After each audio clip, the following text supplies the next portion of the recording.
Арбаңыздар ардактуу Манас телеканалынын көрөрмандары, сиздер менен бүгүн чоң экран программасынын кезектеги чыгарылышындабыз. Бүгүнкү биздин студиябыздын кадырлуу коноктору режиссер, сценарист Рыскелди Артелбеков жана актер, продюсер Бек Анарбаев болмокчу. Саламатсыздарбы? Студиябызга кош келиңиздер. Маанайыңыздар жакшыбы? Сонун маанай. Жакшы. Алгач эле ушул жакын арада чыга турчу Аян тасмасынын трейлерине көңүл бурабыз. Андан соң маегибизди улантабыз.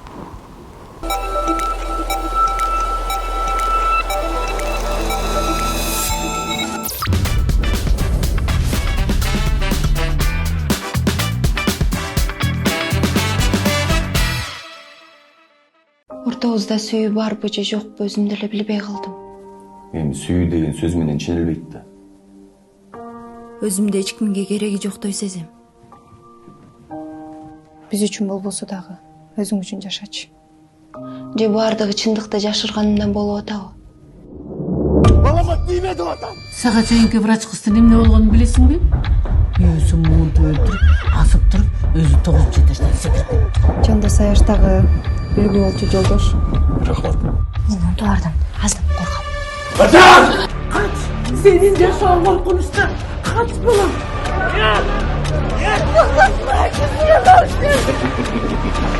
Sen 400 görmez gelgesin. Babandı çok kılayın diye otarsın ben.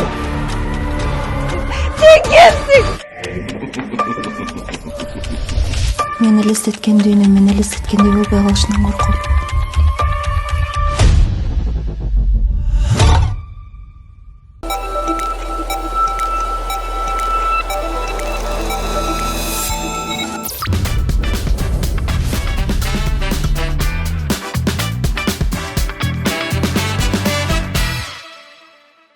Бүгүн сиздер менен ушул талкуулай турган темабыз Аян тасмасы тууралуу болмокчу. Андан сырткары сиздердин жеке чыгармачылыгыңыздарга дагы токтоло кетебиз. Алгачкы эле суроом ушул режиссерго болмокчу. Негизи эле бул идея кайдан жаралды, сценарийин ким жазды, эмнеден шыктануу алдыңыз, анан жаздыңыз, ошол жөнүндө кыскача айтсаңыз. Идея өзүбүздүкү, сценарийди өзүбүз жаздык. Эмнеден улам жазып калдык, анткени бизде ошо кыргыз менталитетинде, кыргыздардын түшүнүгүндө депрессия деген нерсе ошол көп маани беришпейт да. Көп маани беришпейт, бирок башка өлкөлөрдө бул врачтардын тарабынан коюлган атайын бир диагноз да. Бул дагы депрессия да, бул оору болуп эсептелинет. Сөзсүз. Эмнегедир бизде ошо кыргыздарда өзгөчө аял заттын ичинде, келиндерде ошол нерсе кабыл алынбайт. Кабыл алгысы келген күндө дагы ошол нерсени түшүнө алышпайт да. Депрессия кайдан келип чыгат, эмнеден улам пайда болот, депрессиянын арты эмне менен бүтөт, эгер ошол нерсени дарыланып ошол нерседен чыкпаса, ошол нерселерди биз тасмада чагылдыранбыз, көрсөткөнбүз. Негизи мындай оор теманы чагылдырууда коркунуч жаралган жокпу, коом кандай кабыл алат, балким туура эмес жагынан түшүндүрүп аламбы деген болдубу? Сөзсүз түрдө болот. Неге дегенде бул тема мисалы аялдардын депрессиясы эркектерге анчалык жакын же түшүнүксүз болуп калышы мүмкүн да. Көбүнчө биз ошо басымда аял заттарына жасаганбыз. Аял затынын ички сезимдерине басым жасаганбыз. Бир аз оор болушу мүмкүн тема, бирок тасманы 1-2 айым көрдү. Көргөндө ошол алар дагы ошол нерсе башынан өткөрүп, ушул нерседен ошол учурдан чыкканын айтышты. Бирок бул тасма ошо көргөндөн кийин аял заты болобу же ошол биздин жигиттерибиз, байкелерибиз ошо кинону көргөндөн кийин бир аз да болсо таасирленип ошол бири-бирин урматтап, түшүнүп, сыйлап калса деген эле таризде тартканбыз. Буюрса ошол максатыбызга жетсек, анда жакшы болот. Бек мырзадан да сурагым келип атат. Кантип иштешип калдыңыз Рыскелди мырза менен? Бул кинодо продюсер болом деп эмне болуп чечип калдыңыз? Бул Рыскелди экөөбүз баштан эле таксиде таанышканбыз, Бул биз такси тасмасын баштап атканбызда Рыскелди оператор болуп иштеп аткан. Анан биз Рыскелдини жалдап, башкы оператор кылып неме кылганбыз. Ошондо экөөбүз таанышып, ошондо иштешип, андан кийин эле өзү айтып калды. мен негизи режиссермун, мен режиссерлукту бүтүп атам, жакында диплом алам, иштейбиз деп, иштейбиз, келип эме кылабыз деп анан интеллигент деген тасманы буга чейин былтыр ошол комедия менен сунуштап калды, тартып көрбөйлү деп. Кел татсак тартып көрөлү деп. Көлгө барып, ал жактан 10 күнбү, 12 күн жашаганбыз. Чогуу тартып, анан ошондон кийин экөөбүз жакшы сүйлөшүп, давай дагы идеяларың болсо айт, дагы иштейли деп, анан интеллигент чыгарып бүткөндөн кийин жакшы буюрушат, меме кассаны жабып, жакшы чыгымга чыгып, андан кийин эле бир күн айтып калды, ушундай сунушум бар. Биринчи бул биздин кинобуздун аты Ажал болчу. Ажал. Ажал деп эмесин койгон болчук атынчы. Андан кийин эле Ажал деп жүрсөк, элдер ойлоп калыптыр, бул өлүм жөнүндө же ужас кино деп. Биз болсо бул негизи психологический кино да. Мындай айтканда, эркек менен аялдын ортосундагы экөөнүн эмеси, мамилеси, кыз келди айтмакчы, көзгө көрүнгөн, көрүнбөгөн немелер бар да, көйгөйлөр бар, ошолорду биз алдын ала кантип чыгат, же кантип жоюу керек, эмне кылыш керек, эмне кылбаш керек деп сунуштап калды. Мен биринчи эле суроом мондой болгон, мага роль барбы бул кинодо депчи. Роль сиз катышкансыз, интеллигент өзүңүз. Бул кинодо интеллигентте дагы, ошол аянда дагы башкы каармандардын бири Бек байке, продюсер. Аянда дагы катыштыңызбы? Ошол тасмадагы бардык окуялар ошо Бек байкенин каарманы аркылуу ачылат да. Мындай орусча айтмакчы, бул кинодо ключевой менмин. Мен сизди продюсер элекен деп ойлогом да, анда дагы да кызык болуп кетти. Продюсер мырза, продюсерликти да кылып, актерлукту да кылып. Жакшы. Негизи бул кино кандай аудиторияга багытталган, же бардык жаштагылар көрсө болобу? Бул негизи мындай чектөө жок. Бирок кино тармактан биз 18+ алдык, 16+. 16+ алдык, 16 жаштан үйдөгүлөр көрсө болот. Бул кинодо негизи эле мындай жаштарга же улууларга же мындай биздин азыркы поколенияга деген нерсе жок. Бул мындай айтканда көп эле үй бүлөлөрдө болгон проблемаларды биз алдын ала же көрсөтүп, же кыз келди айтмакчы, инилерибизге же агаларыбызга мындай туура жолду көрсөткөн кинода. Андан тышкары аял затын урматташ керек, сыйлаш керек. Бул кандай гана назик деген нерселерди көп киргизгенбиз негизи. Чектөө жок. Ушул эмеси аты боюнча дагы эмнеге аян деп токтолдуңуздар? Аян дегенде, мисалы, биринчи мен эмеден түшүнөм да. Түштөн аян берет го, ошол сыяктуу түш көрүп же бир нерсе болобу дегендей ойлодум да, ошол жөнүндө айтсаңыз. Негизи биз ажал деп келаткан элдер көп ошонтип айтып атпаймынбы? Өлүм жөнүндө же ужас жөнүндө деп калгандан анан Рыскелди экөөбүз машинада 3 саат отурдук го дейм. Кандай башкача койсок, кандай койсок, мындай койсокпу? Анан бир убакытта эмне деп калдык? Багыт дедикпи? Бакыт дедикпи? Эмне деп калдык элек? Аябай көп. Мен варианттар болду, аябай көп. Аны Рыскелди чалып айтты мага, аян болмой болду депчи. Сиз ким менен акылдаштыңыз же өзүңүз эле чечтиңизби? Өзүм ошо отуруп аябай изденип, анан биринчи ошол жанагы сүйүү өлгөн жерде чындык ойгонот деген слоган келди да. Анан ошол аяктап, аяндын дагы ошо байланышы бар эмеде, тасмада. Ошо тасманы көргөндөн кийин анан дагы мындай белгилүү болот да, эмне үчүн аян болгонучу. Азырынча бир аз сыр бойдон калып. Азырынча сыр бойдон калып. Кинону ачып ийбеш керек. Макул, спойлер кылбай турабан да. Съемка жөнүндө айтсаңыз, канча күнгө созулду, кайсыл жерлерде тартылды, кандай кыйынчылыктар болду дегеле. Негизи ар бир кино тартууда адам бир нерсеге үйрөнөт, муну кылбаш керек экен, тигини кылыш керек экен дегендей, ошол тууралуу айтсаңыздар. Съемка Бишкекте эле болду. Жарым бөлүгү Кантта болду. Ошо Карлар үйүндө дагы тартканбыз. Ал жерде бир жумадай тарттык. Баш аягы 17 күн иштедик. Анын ичинде 2 күн эс алуу бар. Ошондо 20 күн, 21 күндөй бүттүк. Съемка жакшы эле болду. Кыйналган эле жокпуз. Бул эми мындай таза таткан күнүбүз 17 күн. Анын монтажы бар, даярдыгы бар. Жок, алага аябай жок. Андан тышкары биз 2 ай подготовка деп коебуз биз кинодочу. жанагы ошол тартылуучу убакытка эмнелер кетет, кайсыл жерлер кетет, аларды 2 ай чуккайсың. Локация издеп, тактап, аларды жазып, мисалы үчүн бир күн мондай комната болсо, ал комнатаны даярдайбыз, эмне кетет, эмнелерди коюш керек.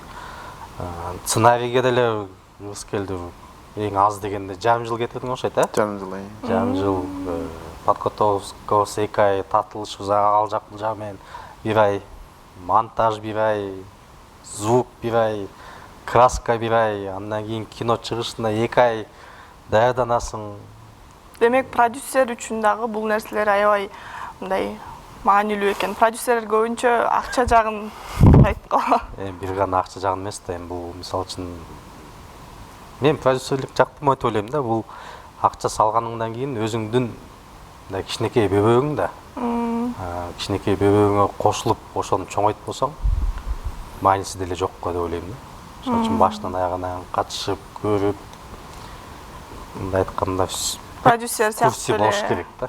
Продюсер сыяктуу эле мындай ойлонуп, анын эмне болуп кетет, кандай болуп кетет, ооба, алдын ала билип туруш керек да, жакшы жагы бар, жаман жагы бар дегендей. Көрүүчүлөрдөн кандай сезимдерди күтүп атасыздар? Көрүүчүлөрдөн чыныгы, мисалы үчүн акыркы убактарда аябай көп кино чыгып атпайбы? Убагында жалаң эле комедия чыкты.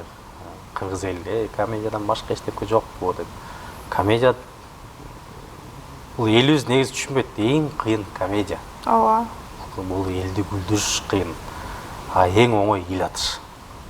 Бүгүн өлтүрүп коюп эле, жакшы көргөн каарман көйгөй киргизип эле коюп койсоң. Мен ойлойм, неге деп мындай элден бирдемке күтүү деле меме зарыл эмес, анткени бул элге керек нерселерди чыгарып атабыз да. Бул ар бир тасма менен биз кыргыз элине бир мындай не деп койчу элек бизде ой жүгүртүү киргизип, бир ойду ичине алып калыш да. Жакшы жолго алып барыш, тарбия жолунда дегендей. Бул кино менен мен жеке оюм, бул биздин кыргыз элге бир гана аял зат эмес, эркектерге көбүнчө дегеним. Баягы айтып кеткендей эле, аял затын урматтагыла, сыйлагыла, бул кандай назик зат, анткени аял кишилерге бул көп эркектер ойлойт, ами көп нерсе керек. Жок, кичинекей эле көңүл керек. Ошолорду айтып, ошондой эле карама каршы аял затына деле айтып кетем. Эркектерге көп деле нерсе керек жок, бизге мондай эле көзгө көрүнбөгөн нерсе керек. Ал деле кичинекей эле көңүл.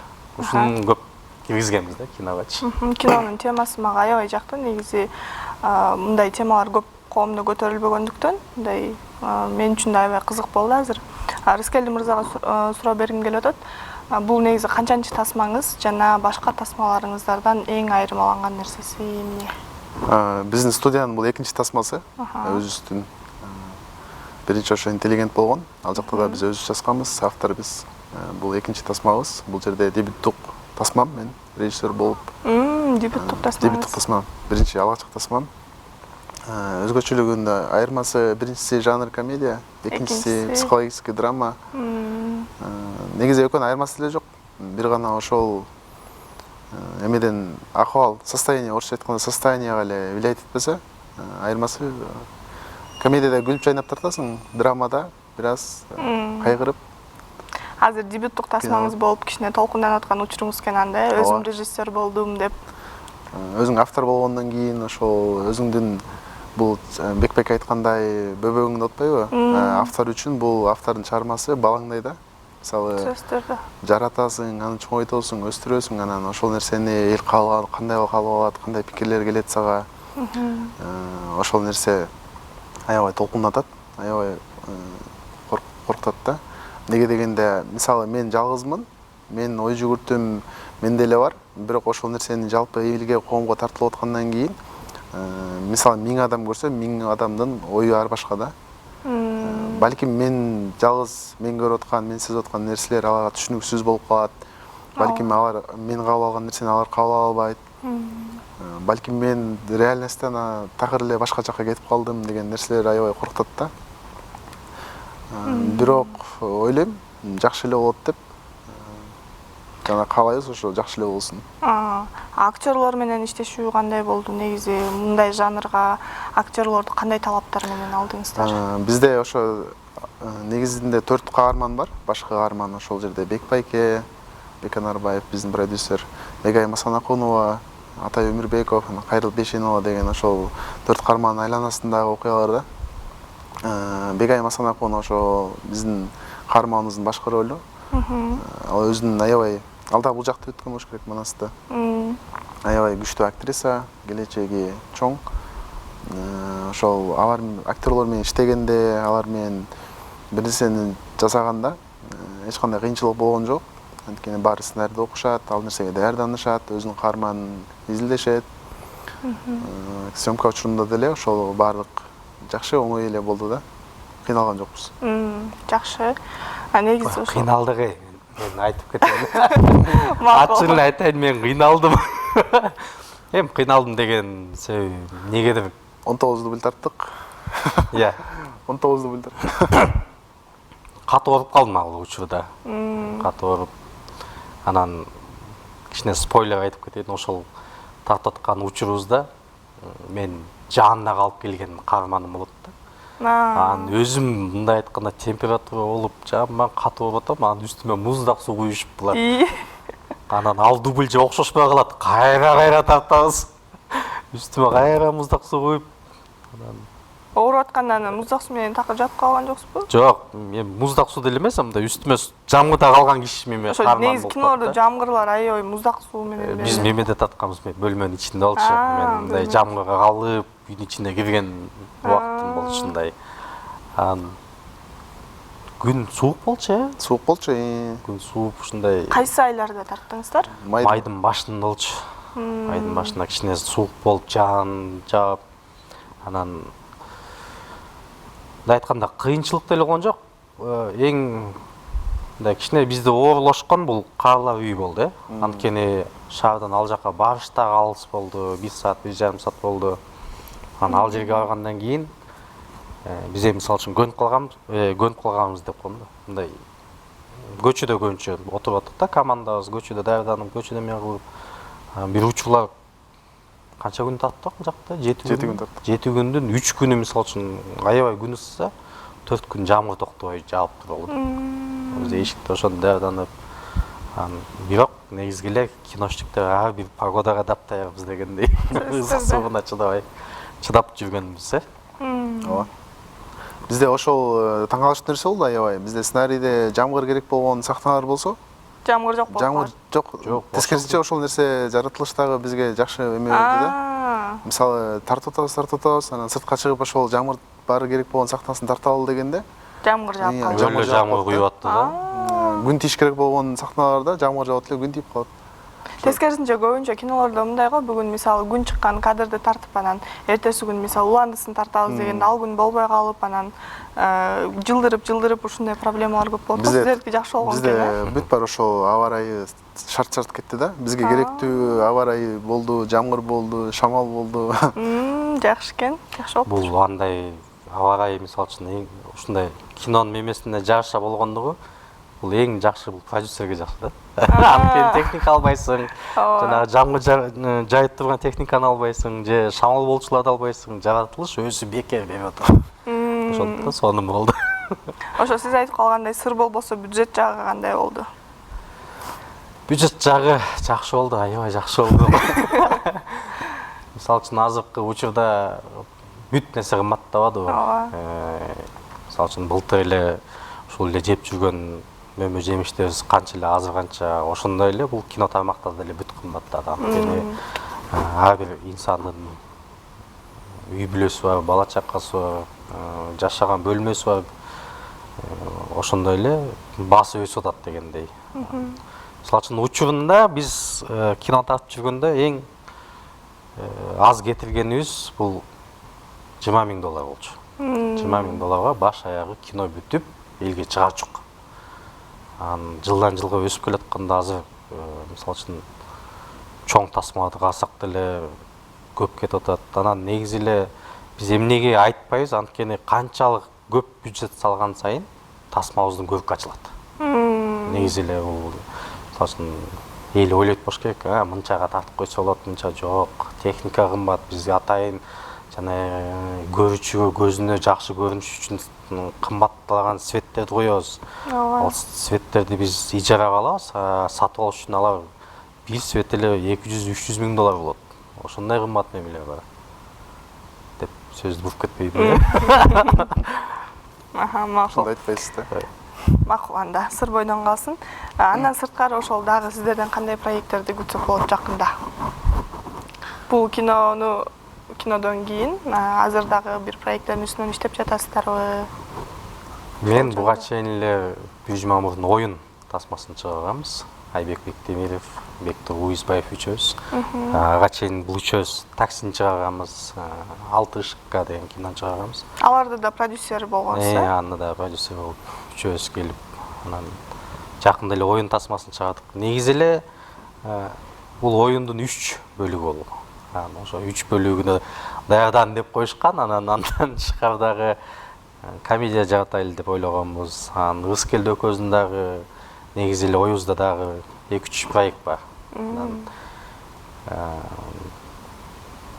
Айланып келгенде эле бул акча жагына такалабыз да. Ачык эле айтканда, буюрса азыр мен азыркы учурда 2 кином чыгып атат. Оюн чыкты, азыр аян чыкты. Ошолор элге жакшылап кирип, элде кыргыз элибиз колдоп берсе, андан ары дагы көптөгөн чыгарабыз деп ойлойбуз. Жакшы. Бир аз теманы ушул жерден бургум келип атат. Негизи эле кыргыз киносунун дүйнөдөгү орду кандай деп ойлойсуздар? Кыргыз киносунун дүйнөдөгү орду, эгерде биз ошо кыргыз кереметин жана Советтер Союзундагы биздин гениалдуу режиссерлордун тарыхын албай эле, азыркы коммерцияда иш кылып жүргөн жеке студиялардын тарыхын ала турган болсок, аябай жаш жаңы киного аралашып келаткан деп койсок болот да. Эмнеге дегенде ошол кыргыз кереметин доору бүттү. Кино ортодо бир 15-20 жыл тартылбай калды. Анан жеке студиялар кайра нөлдөн баштады да. Ошол кино жаатынчы. Ошого байланыштуу акыркы 10 жылда эле ошол жаңы аралашып, жаңы өсүп, жаңы түшүнүп келе атабыз да. Ошо бардык студиялар ошол эле биздин деңгээли баары бирдей эле. Жеке студиялардынчы. Жаңы аралашып, жаңы түшүнүп келе атышат. Баары ошол кинонун идеалдуу кино жок да биздечи. Негизи эле ошо дүйнөдө идеалдуу кино жок да. Ар ким өзүнүн көз карашына байланыштуу тасмаларды жаратат.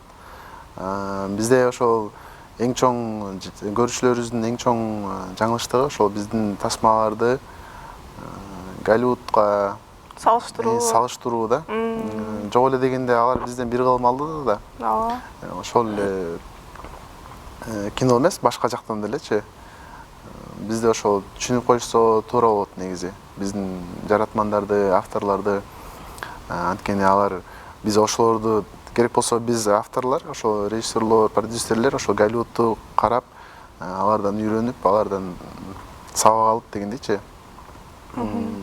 Бирок жакшы, азыр ошол биздин тасмалар бизден тышкарыда, Казакстанда, Өзбекстанда, Москвада, ошо Россияда чыгып, ал жактан да жакшы деңгээлдерге жетип, жакшы жыйынтыктар болуп атат. Буюрса, анын үстүнө бизде аябай көп студиялар болуп, тасмалар аябай тартылып атат да.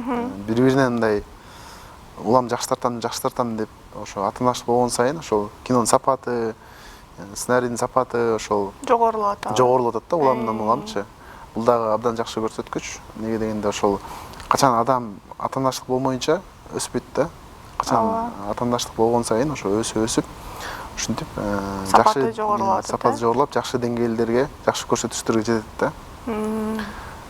Биздин рынок салыштырмалуу Казакстанга, керек болсо жакын турган өлкө Казакстан аябай эле алдыга чыгып кетти да.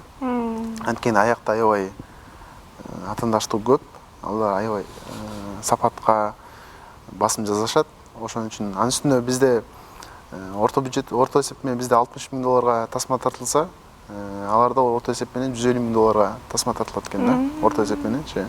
Жакшы дегени ошо 600 миң, 700 миң долларга. Бизде жеке студиялар анчалык эме кыла албайт, каражат сала албайт. Экинчиден ал жакта 12 миллионбу адам? 20 деп 20 билем да. Мисалы бизден 3 эсе чоң да. Көрүүчүлөрчү.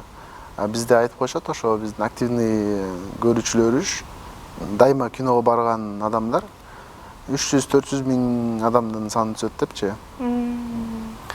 Ошо бизде рынокко байланыштуу тасмалар жаралып атат.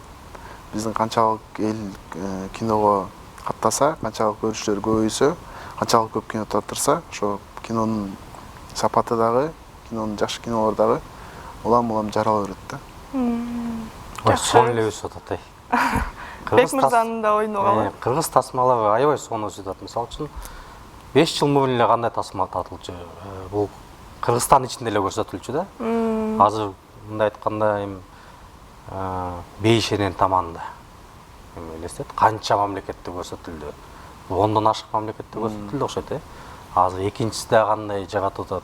Ошондон эле тышкары бизден мындай айтканда чекеден эле кинолорубуз мындай жакындаш өлкөлөргө кетип атпайбы? Ошо биздин такси кинобуз 3 өлкөдө болгон: Кыргызстан, Өзбекстан, Казакстан, Россия. Андан кийин эле жакында эле мен акыркы демди көрдүм Казакстанда, Өзбекстанда. Буга чейин биздин досторубуздун жанагы Кызыл көйнөк, толтура эле кинолор чыгып атат. Бул кыргыз киносунун өсүшү. Бул значит мындай орусча айтканда уровень уже другой. Башка уровеньге чыгып атабыз.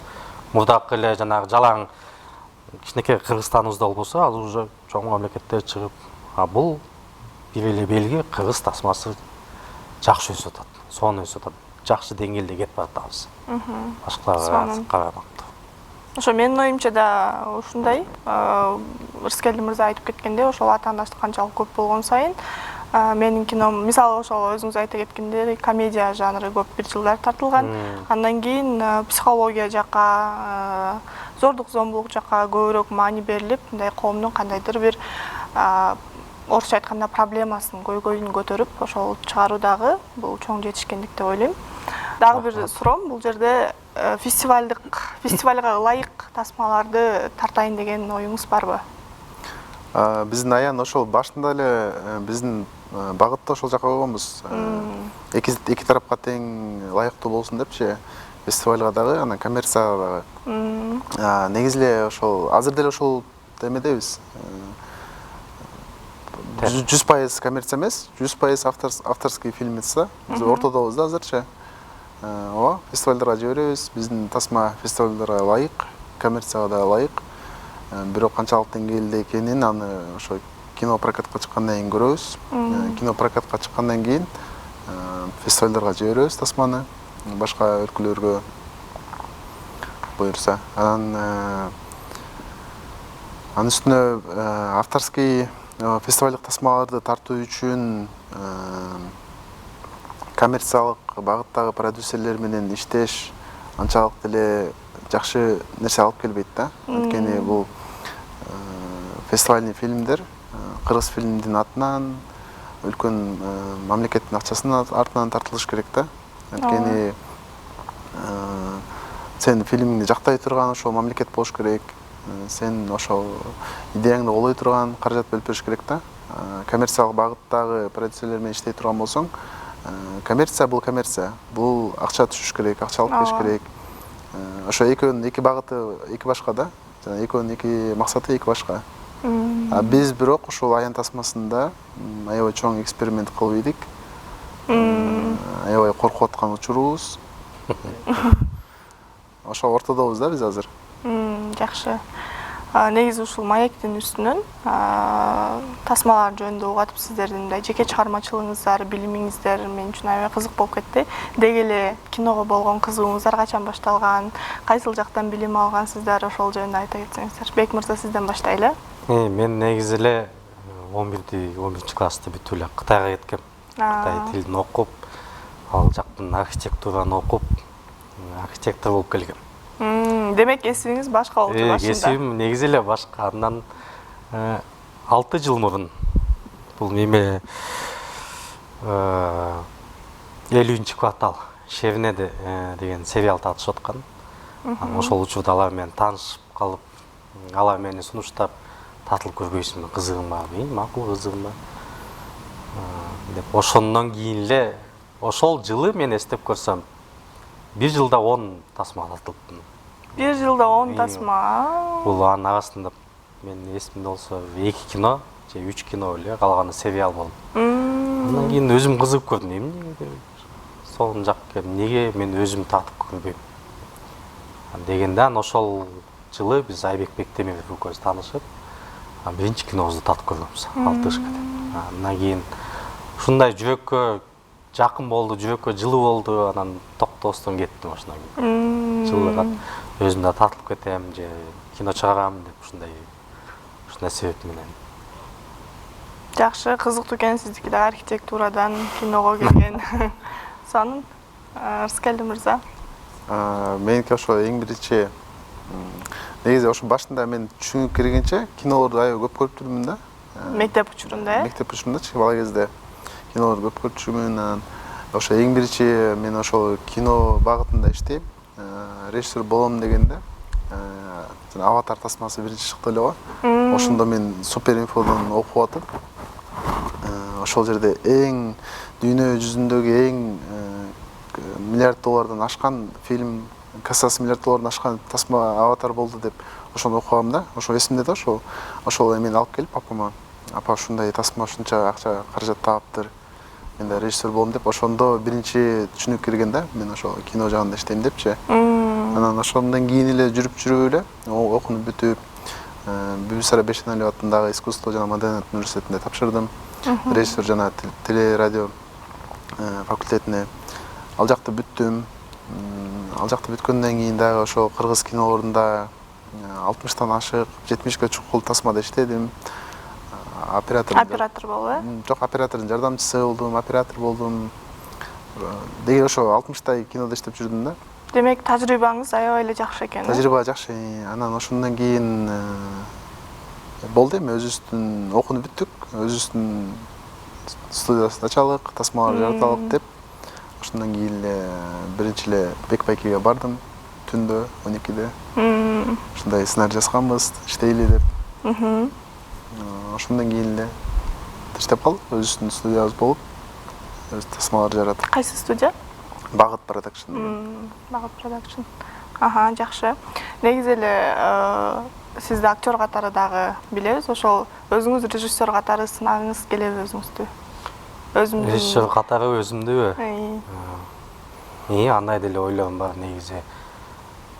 Бирок режиссер боло албасам керек деп ойлойм. Анткени режиссер бул башкача адамдар. Мен жашоомдо канча режиссер жолуксам, башкача көз караш менен жашаган адамдар да. Мисалы үчүн биз ойлойбуз, кино тартканда мондай эле жакшы болсо керек. Жок.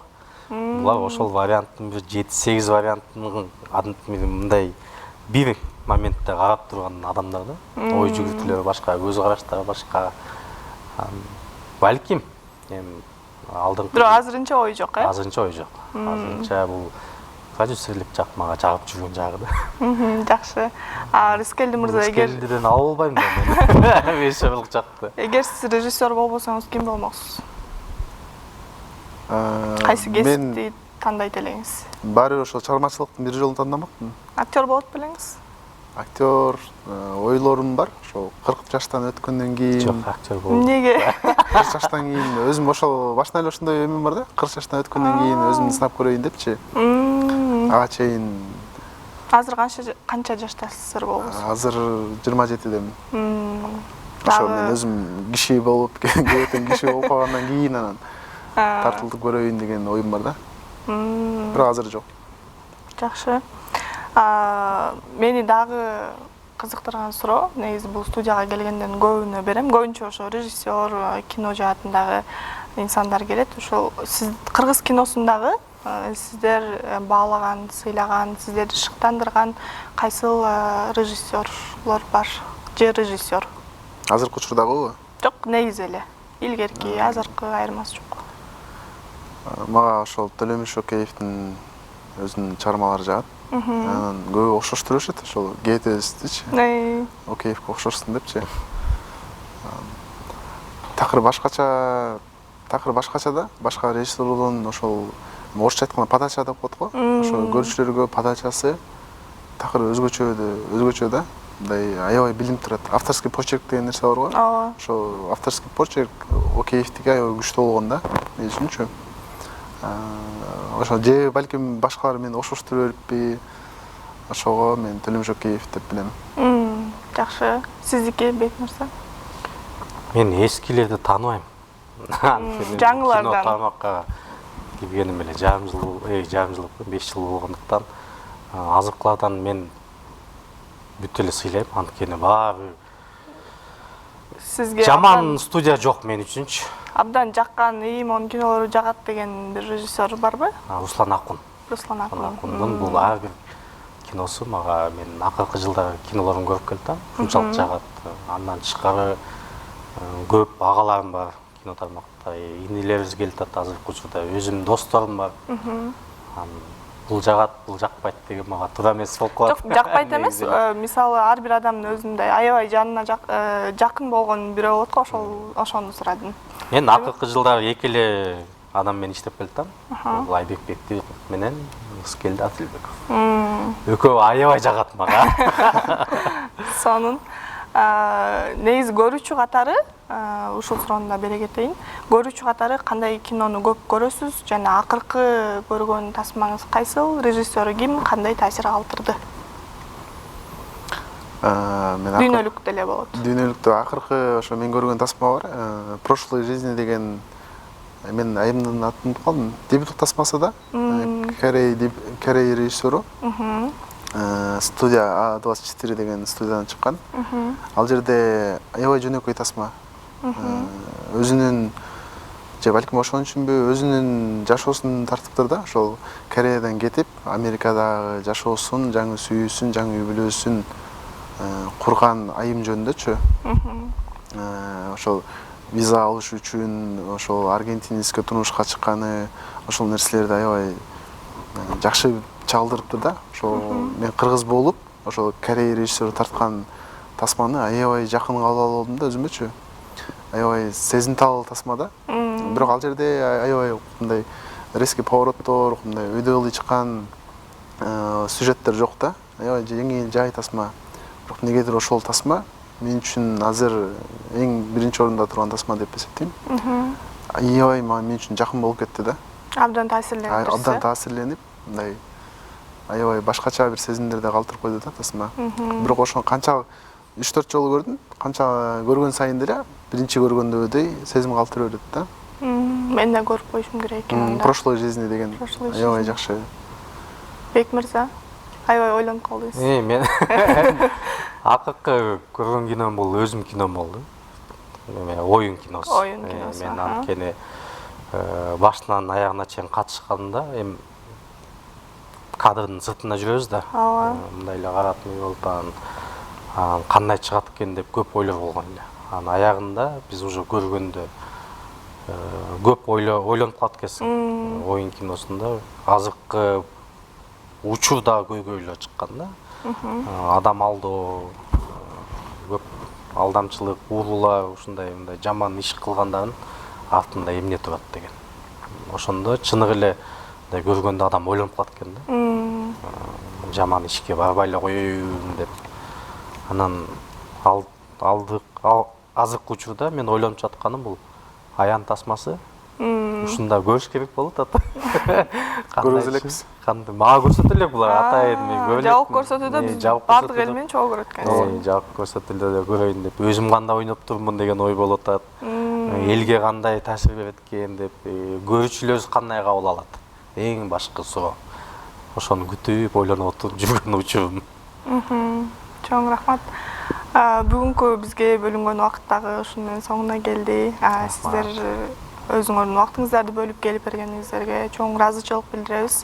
Кааласаңыздар эркин микрофон кино жаатында негизи эле жаштарга кеңештериңиздерди айтсаңыздар болот, көрөрмандарга каалоо тилектериңиздерди ошондой эле Аян тасмасына чакыра кетсеңиздер болот.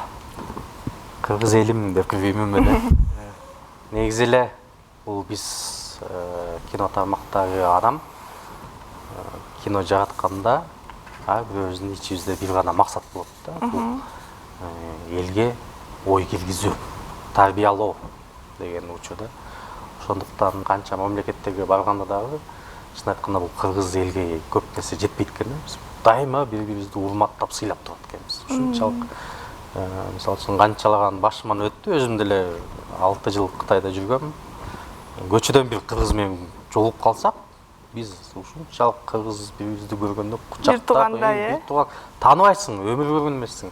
Кучактап, жүр менин үйүмө деп, мен эсимде бар да ушул күндө. Алып келип, сыйлап, таанышып, анан биз Бишкекке учуп келгенде ал тосуп алчу, үйүмдөсү менен кадимкидей тосуп алып. Ошол эң негизгиси бул кыргыз элим эч качан ушул мүнөзүбүздөн кайтпайлы. Дайыма бири-бирибизди урматтап, сыйлап жүрөлү. Күч биримдикте дайыма бирге болсок, бул башка көйгөйлөр биз үчүн мындай айтканда проблема эмес. Дайыма биргеликте бололу. Чоң рахмат, сиздин ишиңизге да ийгиликтерди каалайбыз. Рыскели мырза. Мен ошол үй бүлөлөргө кайрылып кетейин. Тасманын тематикасынан алыс кетпей. Ошол үй бүлөлөр эч качан ажырашпасын, эч качан уруш талаш көбөйбөсүн. Сый урмат, сүйүү, бейкутчулук болсун, токчулук болсун. Ар бир үй бүлөнүн рызкысы кеңейип, эч качан эч кимге муктаж болбой, жакшы үй бүлөдө бала бакыранын алдында колдон келсе ошол бала бакыраны үй бүлөнү таштабай, мисалы көбүнчө бизде чоң маселелердин бири тышка чыгып иштеп келүү да. Ошол нерсе ар бир үй бүлөдөн алыс кылсын, ошол нерсени үй бүлө бала бакырасы менен бактылуу ынтымакта жашап, жакшы бир жагдайда өмүр сүрүшсө дейм да. Мен ошол нерсени жакшы билем. Мен байкелерим, ошол атам, мисалы көп учурда бир болбой калабыз да, эметечи, үй бүлөдө. Мисалы байкем балдар айылда азыр. Ошо үй бүлө эч качан ажырабасын, жаштар ажырашпасын, бири-бирин түшүнүп эле, ынтымактуу, бейкутчулукта жашап жүрө берели. Чоң рахмат, да бир жолу ыраазычылык билдиребиз келип өзүңүздөрдүн маегиңиздерди куруп бергениңиздер үчүн. Сиздерге чоң рахмат. Урматтуу көрөрмандар, сиздер менен чоң экран программасы болду. Кызматыңыздарда мен Азиза Карпбекова, ошондой эле бүгүнкү биздин студиябыздын коноктору режиссер, сценарист Рыскелди Артелбеков жана продюсер, актер Бек Анарбаев болду. Кийинки эфирлерден амандашканча саламатта туруңуздар.